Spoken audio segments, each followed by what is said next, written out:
What I show you in this video should specifically apply to 01 through 07 Highlanders with V6 front wheel drive, but it should indirectly apply to any Toyota or Lexus vehicle that has a carrier bearing on your drive axle. Because those carrier bearings, this right here, they are notorious for becoming stuck in the bracket due to corrosion and rust.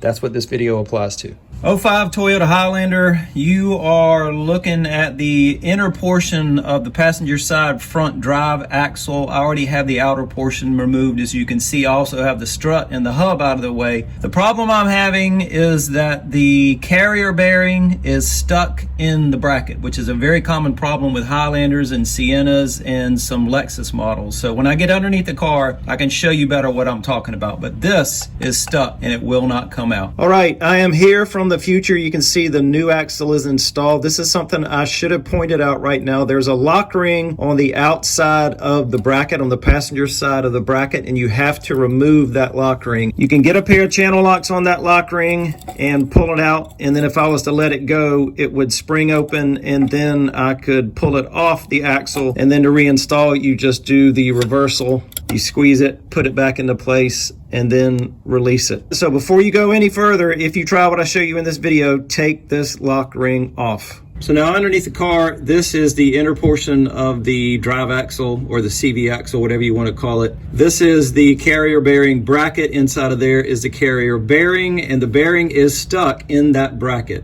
because of corrosion and rust, I assume, and it will not slide out. And I worked on this all day yesterday. I borrowed a slide pull from O'Reilly's that hooked in behind here, and then the bar went straight out, and it had the weight that you slide along the bar trying to pull the axle out. That did not work. I also took a section of 3/4 inch pipe, put it right on that housing, and then beat on this with a 4-pound sledge, and that also did not free it up. So now I think what I'm ultimately going to have to do is cut out a section of this shaft and then use the sledge to try to beat it out that way.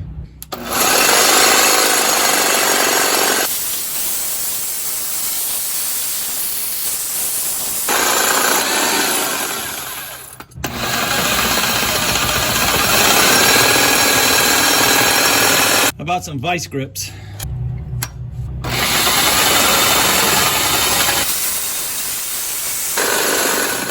Hang on, let me get a new blade. If you're trying this, you definitely need earplugs and safety glasses because there are a lot of metal shavings that are coming down on you. All right, so let me get something to catch transmission fluid when I pull this out. Shouldn't be too much leaking up, but we'll see. We'll let, whoa, man down. We'll let that drain for a few minutes. We're down to a slow drip.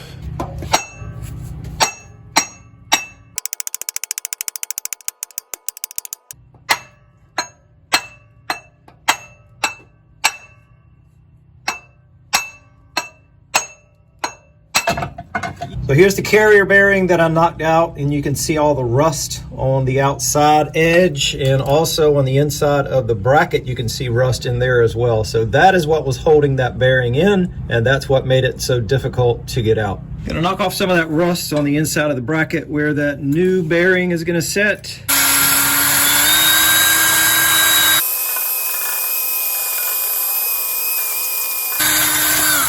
And now this is general purpose lithium grease, and I'm not going to put all of that in there, just a little bit. And that will hopefully make it easier to get this bearing out the next time. If there is a next time. This Highlander has 307 on the odometer. All right, last thing before I install the new drive axle, I want to make sure that seal is clean. Got to get underneath now to make sure that the end of the shaft goes in without damaging the seal.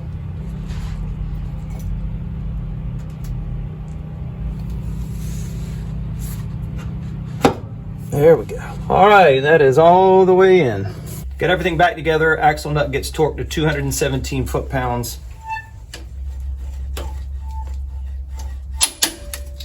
Right there.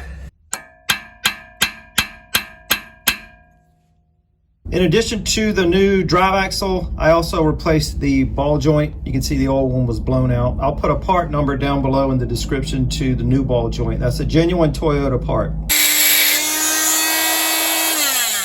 The snap ring I showed you earlier would not go all the way back in. This is a little too thick, or there's not enough clearance with the new axle, I should say. So I'm taking off a little bit of material, making this a little thinner. Hopefully it'll go back in.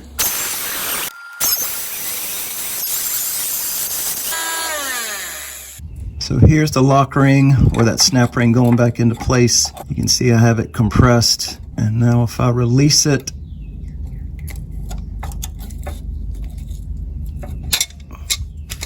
it catches under the lip and locks the axle in, so it will not slide out. So don't forget to take that out before you remove the axle. Don't forget to put it back in after you put the new axle in. And the aftermarket must have been just a tiny bit, I don't know if it was shorter or longer, but with the new axle, I had to shave off a little bit to get this to go back in. And this bolt on the bottom, if you were to take that out, that's a straight shot to the bearing. And I saw in a couple of people's videos where they took that bolt out, they got another bolt, a longer bolt with the same thread pattern, and then tightened that longer bolt back in until it made contact with the bearing. And then they continued to tighten down until it cracked the bearing. And cracking the bearing released the tension with the rust and the corrosion, and they were able to get their axle out that way. So that might be an option for you. Another option is to take this bracket completely off. There are 3 bolts holding that on, and then you take the axle and the bracket out all in one assembly. Then you have to figure out how to get the bearing out of the bracket while it's loose outside of the car. So those are another couple of options. Run a longer bolt through here, take the whole bracket off. But with mine, as you saw, I was able to knock it out with a 4-pound sledge.